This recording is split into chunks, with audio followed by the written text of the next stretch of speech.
class. We are group 3, comprised of me, Phil Storage, Isaac S., Andrew H., and Andy M. As a group, we did our culture profile over China and what that culture is like. First off, we'll start with the demographics. The population of China is at the highest in the world with over 1.4 billion people. Within this gargantuan population, 70% are between the ages of 15 and older ages of 64, as well as a small 12% being over the age of 65. There are slightly more males in China with a ratio of about 5% of males being higher than females. So as you can see, China has a very diverse country and that is very densely populated. As big as China is, they also have a diverse range of languages spoken. Throughout history, China has grown and shrunk in size. With people migrating and settling, the languages changed and became spread out over the country. The most spoken languages in China are Jin, Wu, Hui, Gan, Siang, Min, Hakka, Yu, and Ping, and as well as the most spoken language in the world, which is Mandarin.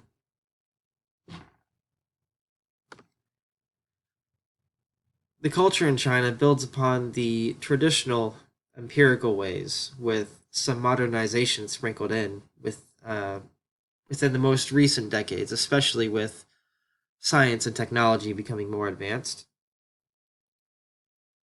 Within this combination of cultural styles comes a multi-religious country where people practice many different kinds of religions.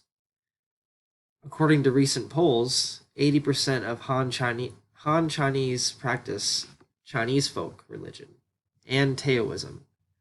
10 to 16% practice Buddhism, 3 to 4% practice Christianity, and 1 to 2% practice Islam.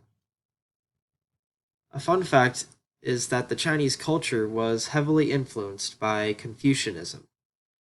This is where people pay their respects to their families, rulers, and societal harmony. Family is taken very seriously in China, and that is something that has not changed over time.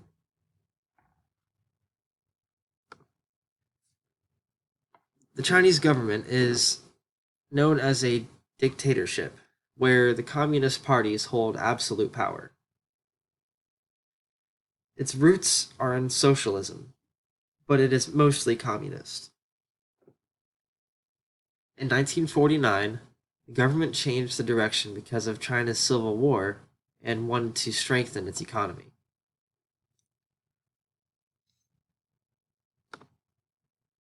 With this strengthening of the economy, as of right now, China has the world's second largest economy, putting it right behind the United States.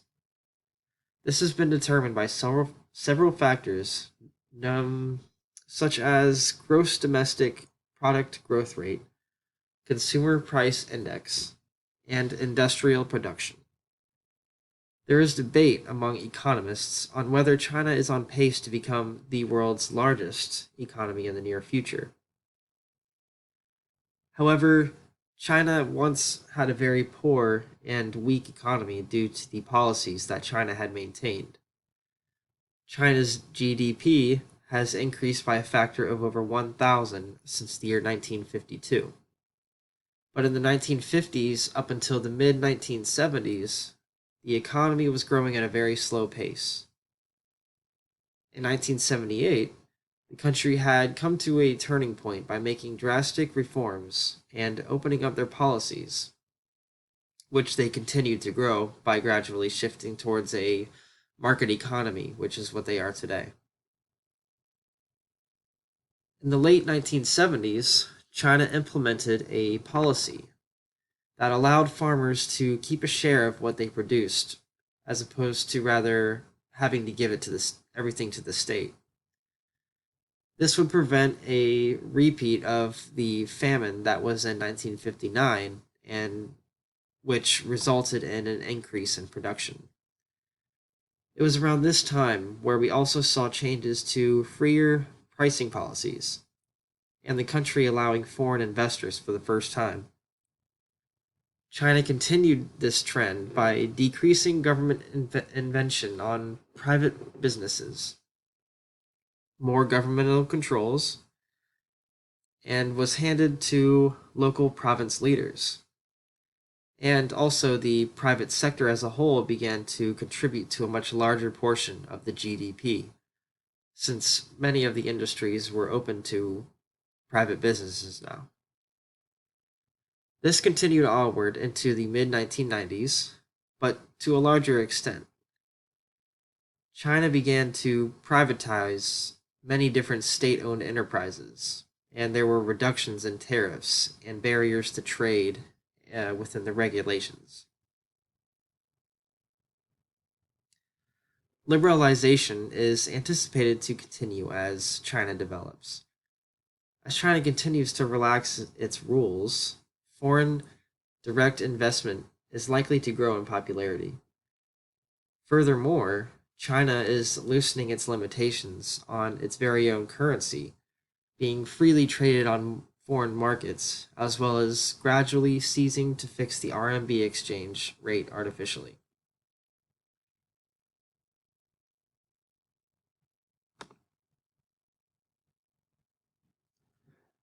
In China, there is an importance on family and societal harmony. This is how Google would fit well within the culture in China. When you look at some of the values that Google has, focus on the user and all else will follow. This shows that they want focus on their consumers. They seem to have a culture in place in which they value hard work and value being creative, and we believe that this is a culture that would work in many countries, with China being one of them.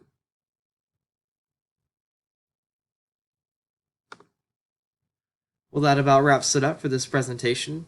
Here are our listed references. I hope you enjoyed learning about China, and we will see you next time.